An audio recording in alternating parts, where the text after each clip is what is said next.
एक समय की बात है जब एक छोटे से गांव में एक छोटी सी मधुमक्खी की तरह बसा हुआ एक लड़की माया नाम की रहती थी।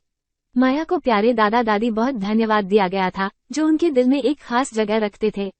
उनका घर गांव के किनारे स्थित था और वहां हमेशा गर्मी, हंसी और ताजगी के साथ ताजगी वाले स्वादिष्ट नाश्तों की खुशबू से भरा रहता था।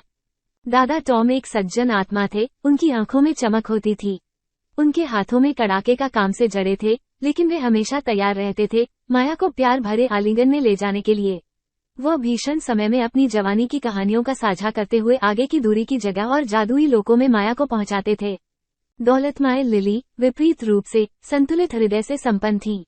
उनकी मुग्धार व्यवहार और निरंतर मुस्कान के साथ उनकी एक अलग दुनिया में सब कुछ सही बना देने की क्षमता थी। वे माया को निर्बध प्यार से स्नेह देते थे और अमूल्य जीवन सबकों को देते थे। उन्होंने उसे दया, सहानुभूति और सामर्थ्य की महत्वपूर्णता सिखाई। उन्होंने उसे सपनों का पालन करने की प्रोत्साहन दी और उसे ऊंचाइयों तक उड़ने के लिए प्रोत्साहित किया। वर्षों के साथ माया बड़ी हुई और जीवन की जिम्मेदारियों का बोझ उसके कंधों पर ढेर होने लगा। लेकिन उसके दादा दादी ने हमेशा समर्थन और प्रेरणा की एक स्थिर स्रोत बना रखा। जब भी वो उनकी यात्रा करती, उनका आरामदायक घर एक परम स्थान, एक सुरक्षित आश्रय होता था, जहां वो छूट सकती थी और शांति पा सकती थी।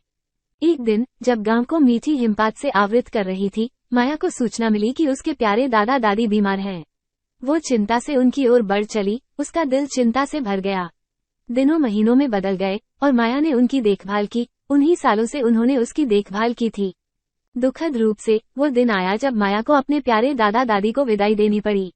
यह एक खट्टी मीठी पल थी, क्योंकि वो उनके जीवन में उनकी अनुपस्थिति का भार महसूस कर रही थी। लेकिन उनका प्यार और सिखाने गहरे रूप से उनकी आत्मा में अंकित रहा। उन्होंने हर कदम पर माया को मार्गदर्शन किया।